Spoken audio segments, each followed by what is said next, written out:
What's good, everybody? It's Jay Coffee Talk back again with another video for you guys. Thank you for tuning in. Subscribe to the channel real quick and hit that notification bell. Daily videos dropping, all different topics, music, sports, news. So you're going to want to sub to... What's good, everybody? It's Jay Coffee Talk back again with another video for you guys. Thanks for tuning in. Subscribe to the channel real quick. Help this channel grow and stay up to date on all the different videos that I drop. I cover music, sports, news.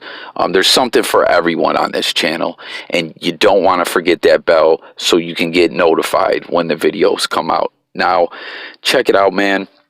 I've been covering this whole Myles, Garrett, Mason, Rudolph, the brawl, the aftermath, and everything in between. And, something that we just, heard yesterday was about the whole racial slur allegation, where Myles Garrett was saying Mason called him a racial slur.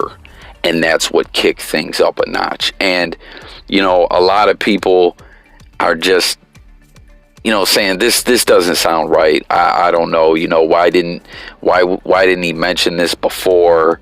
Why didn't anyone else out there on the field or the teammates know anything about this? There was other players who were close enough to have heard something, but none of them are saying they heard anything. Or just other players, who were to heard these players talking about it. Everyone is just kind of like, what? You know what I mean? Baker Mayfield, when they asked him, he seemed stunned by it. That was the words that one of the people interviewing him said. And Jarvis Landry said that he didn't hear anything either. You know what I mean? It's just got people saying, I don't know about this. You know what I mean? Get in the comments. Let me know what you guys think. I did cover this in another video as well. Like I said, I've been covering this whole situation, since it all happened. And, you could, if you want links to those other videos, you could find them on my channel. Or if you want, let me know. I will put them, in the comments for you guys. So you could just click the link. But anyways, Myles Garrett gave a statement after the hearing. As we know, this wasn't brought up until the hearing. The whole racial slur allegation was at the hearing when he was trying to appeal this suspension. And, the disciplinary board didn't seem to buy into it at all. It didn't seem like they believe it, and as we know, his suspension was upheld, but that was the first place we heard about it. Now, after the hearing, Myles Garrett spoke to the media, and, there's a quote that I'm going to go over here where he spoke about this whole, the racial slur thing, like why we're just hearing about it. All right, he said, "I was assured that the hearing was space that afforded the opportunity to speak openly and honestly about the incident that led to my suspension. That was not meant for public dissemination, nor was it a convenient attempt to justify my actions or restore my image in the eyes of those I disappointed. I know what I heard. Whether my opponent's comment was born out of frustration or ignorance, I cannot say, but his actions do not excuse my lack of restraint in the moment. And I truly regret the impact this has had on the league, the Browns, and our devoted fans." So, as I've stated, majority of the people that I've heard, speak on this seem to, let's be frank and be honest, not believe Myles Garrett. He's saying the reason why he's just saying it now, which was a point that a lot of people brought up, myself included. I was like, why wouldn't he put that out there? I mean, would you, if it was you? Like me personally, I'm still gonna, feel like I'm not going to get out of trouble, obviously, you know what I mean? But I would want that to be known. If I wilded out and did something like that way over the top and swung a helmet at someone and that was really, you know, what happened, I would, of course, put that out there. You know what I mean? That's something that I like he was saying, it doesn't excuse his actions, but if that was indeed what happened, that people should know. You know what I mean? But he's saying that wasn't for the public to know, and that just doesn't make much sense to me. Why would that need to remain private?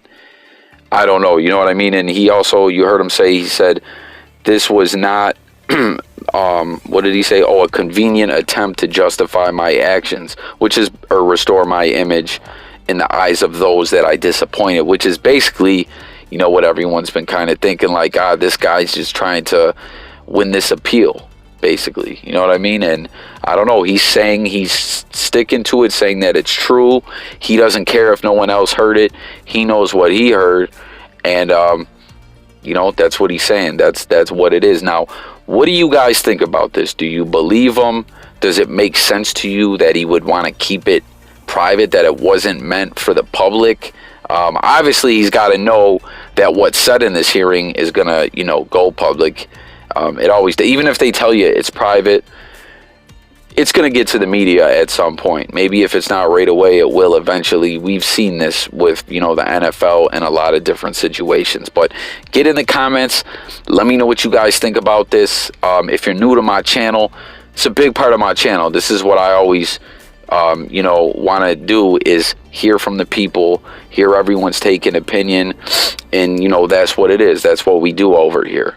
Now, I don't know, man. I don't want to call Myles Garrett a liar, but this just doesn't really add up to me. You know what I'm saying? I'm doing the J Coffee Talk math, and, you know, 2 + 2 is not adding up here. You know what I mean? Like, I don't know. So let me know what you guys think about all this. Now, this made me think of another situation that happened that was kind of similar to this a couple seasons ago that I'm going to go over with you guys real quick. Now, if you watch my channel and you keep up on my channel, you know that I'm a diehard Buffalo Bills fan. And 2 years ago, not last season, the season before, we ended the playoff drought. Okay, I could make a whole video going on and on about that. It was a great day, but we ended our playoff drought. We got into the playoffs and we played Jacksonville. We ended up losing that game. I believe it was 10-3.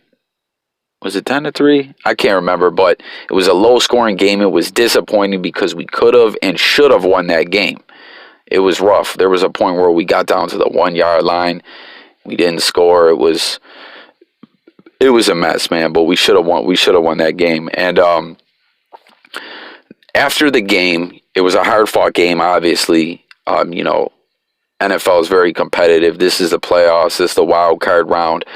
And Richie Incognito, who is, you know, known as a problematic player, but at the time with Buffalo had cleaned his image up, you know, was accused of using a racial slur against a Jacksonville Jaguars player, Yannick Ngakoue. I don't know if I'm saying his name right. I get names. I'm not. And if you watch my channel, I mispronounce things from time to time, man.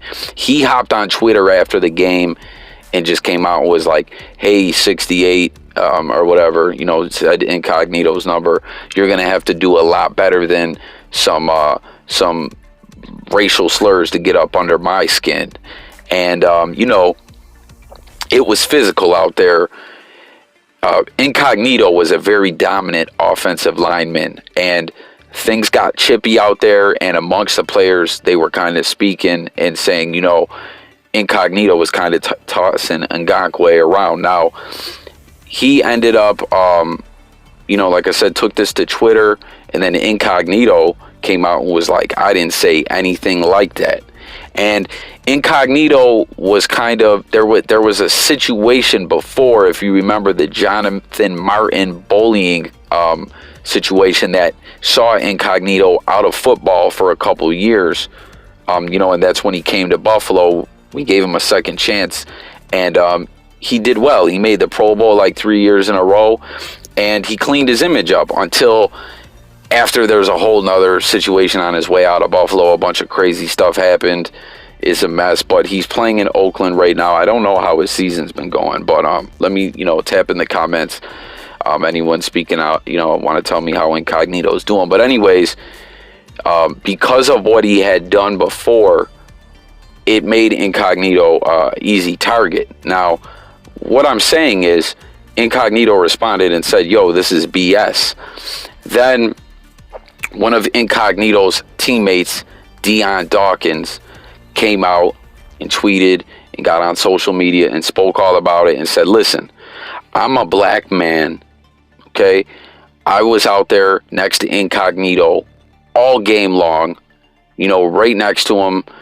If I heard him saying something like that as a teammate, even teammate or not, I would have got on his ass about that. I'm not standing for nothing like that.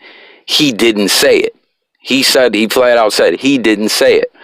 Then another Jaguars player, Marcel Darius, who was actually a former Bill, but we had traded him away earlier in the season around the trade deadline. He came out, because he's also on the defensive line, you know what I'm saying, and said, yo, I was out there too. I didn't hear nothing like that. You know what I mean? Then another Jaguars player came out and said, man, he didn't say that. And it turned into this whole thing. And then next thing you know, it disappeared. He deleted his tweet. It was never spoke about again.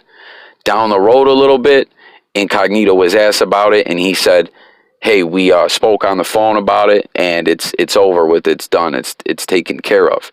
And basically what seems to happen is, I'd like to say that he was mistaken when he came out and said that, but it almost seems like he was lying, that he lied and accused him of it. And like I said, the fact that Incognito had said some questionable, not too nice thing, not questionable, let's keep it real. He said some foul things before, made him a prime target for it. And you know what I mean? It just seemed crazy that it just disappeared like that. Like, Ngakoue lied. He lied. So I don't know. I just wanted to, that isn't associated with this incident with Myles Garrett and Mason Rudolph at all. But I don't know. You know what I mean? I really believe Ngakoue lied, though, because had they spoke about it and just got over it, I don't believe that Ngakoue would have deleted his tweet. And then when he was asked about it again, refused to speak about it. And, everyone else is saying it's not true. Like, even if they squashed the beef and he said, I forgive you, I don't believe that, if someone, get in the comments, everyone, if someone used a racial slur against you, but you guys worked it out and you forgave them, you wouldn't delete your tweet and then start acting funny whenever anyone asked you about that whole incident. Like, you don't want to talk about it at all, and being very cryptic and deceiving with what you say. You would say, hey, yeah, it happened, whatever, but we worked it out. And then, like I said, you got the fact that players on both teams were coming out and saying that didn't happen. So, like I said, two totally different incidents. But the Myles Garrett thing reminded me of the Richie Incognito, Yannick Ngakoue situation. So get in the comments. Let me know what you guys think about this. What's your take about both situations? If you're new to the channel, like I said, I cover other sports, music, news, current events, NFL content dropping all season long. I love talking football, and I love talking, all these other topics. So get in the comments. Let me know what you think. I will catch you guys on the next video. Push the buttons, you guys. Thumbs up, like, subscribe, notification bell. It's Jay Coffee Talk signing.